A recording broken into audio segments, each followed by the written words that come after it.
Hello, everyone. Welcome to another episode of the podcast. Part 2 of my conversation with Mai Hua is coming up.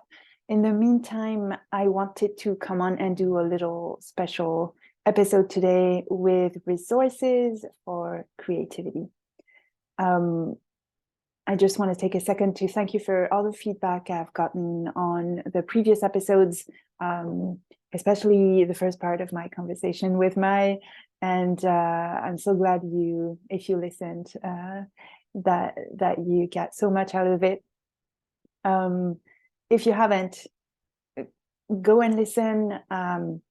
Mai is really, truly a very inspiring person, and also just someone who is very joyful and has a lot of integrity and is very plugged into her own creativity. And so that's the theme that I want to talk about today: creativity and writing.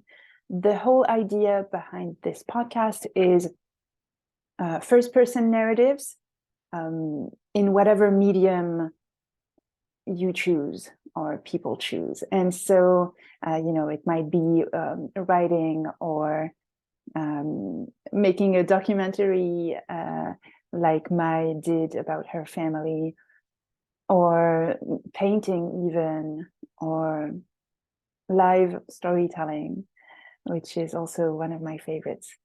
You name it. But whatever the case may be, whatever your preference, I think you're going to find these 3 books that I'm going to mention useful. Maybe you've read them before. If you have, you might, take it as an opportunity to be reminded of how they were helpful for you. Okay. So the first one is so famous. If you haven't read it and you want to reconnect with your creativity, and I want to say too, even if you have read it, I feel like I want to read it again. It's, of course, Julia Cameron's The Artist's Way. I'll put all the links in the show notes. The Artist's Way. I read it a few years ago in 2018, 2017, I think. And basically, she gives some steps and ideas and practices, most of all, to stay connected to your creativity, to refill the well when the creativity well has dried out and you feel like you are not getting any ideas anymore. And one of those practices that I still practice to this day, and I still remind myself to practice to this day, is the artist date.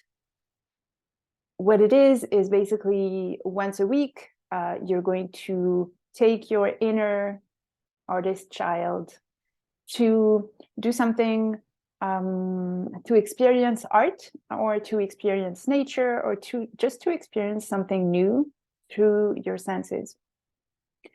And so it can be an exhibit, or going to see a movie, or going to walk in nature, or to walk around in a new neighborhood that you're not used to walking around in. And what it's going to do is it's going to refill the well, like I said, and feed your, just feed you with new things and new connections in your brain between what you're seeing and what you have experienced in the past. So, for example, a couple of weeks ago, I went to an exhibit with a couple of friends here in Brussels. It was the Peter Lindbergh exhibit, a wonderful photography exhibit. I really recommend it. It was much better than what I expected after having seen their website. And it was truly a moment when I was reminded of my own experience. And that's, I think, what we want when we go see things and we want to experience art. What it does for us is really reconnect us with our own lived experience.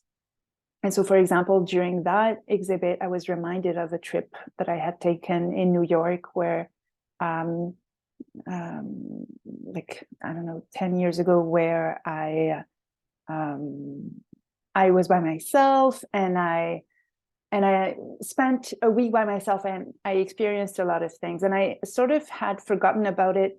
I think the pandemic, what it has done to my brain is that, like, sometimes I feel like stuck in a 2-year time loop where I forgot that I had a life before and everything that happened before.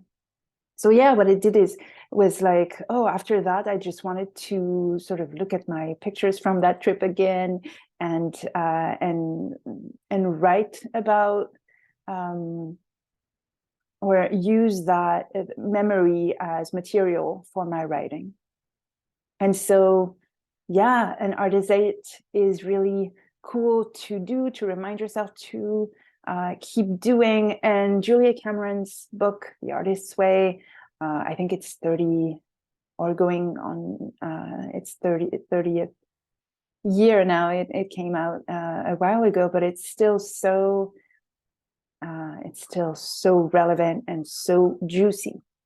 Very easy read. And, you know, in the first episode of the podcast, I mentioned my good friend Lucille, who used to be my singing teacher. She's still my singing teacher because she lives in Brussels now, like I do. And she, back when I lived in Paris before Canada, she was giving me singing lessons. We had talked about that book. And she had told me how it had helped her as a singer and a performer and singer-songwriter and producer and all of that, with her own creativity. And recently she told me I had been stuck for like weeks with the album that with my music in general, and she said, I started reading The Artist's Way again. And it is wild how I was able to start writing again and like just have so much clarity about my album project. I know the cover, I know what I'm going to do with it, and yeah, so it was a good reminder. I think I want to read it again because I want to reconnect to my own creativity too.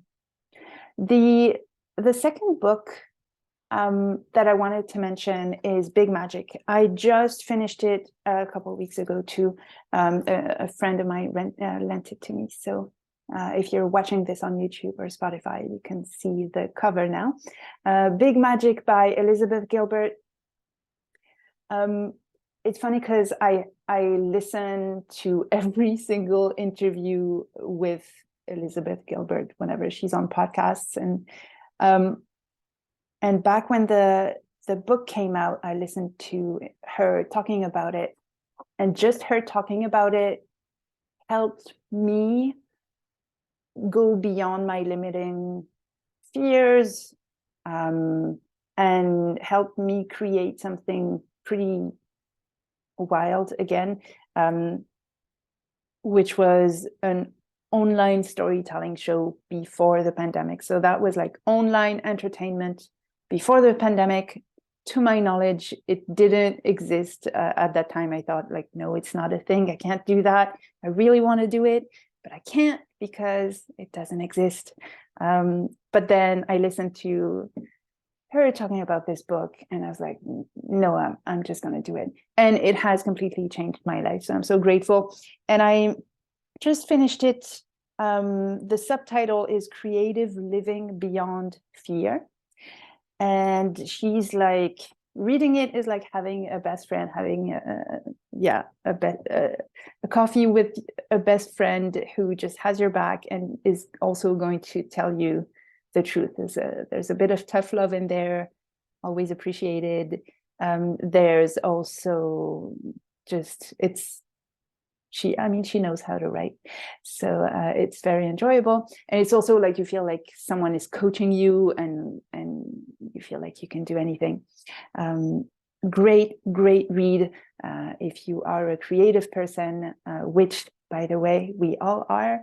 We are all creators, creatives. It's just a matter of reconnecting with that spark in ourselves. We can be creative in the kitchen when we cook. We can be creative in our work. There are many ways. It's not just about the traditional art. And the third book that I wanted to mention today is actually 2 books.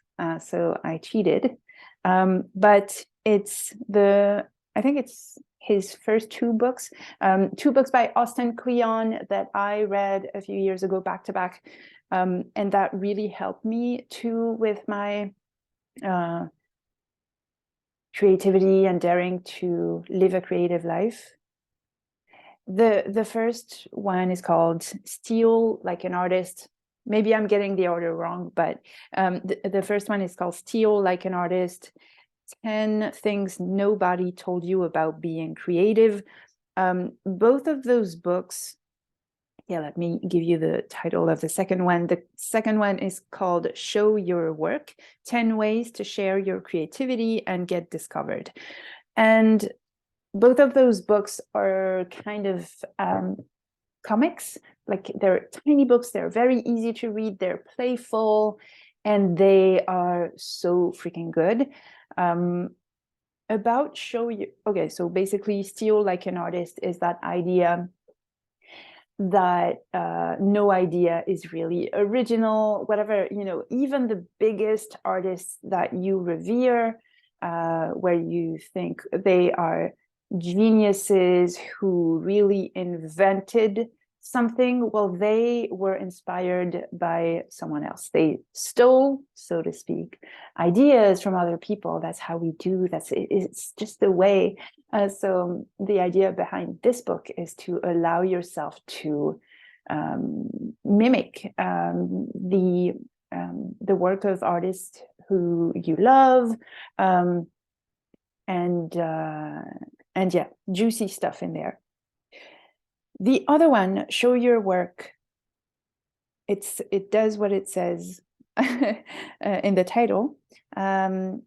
We are afraid of showing our work, especially mid-process, or we're just afraid. And so this book is really like your best friend to help you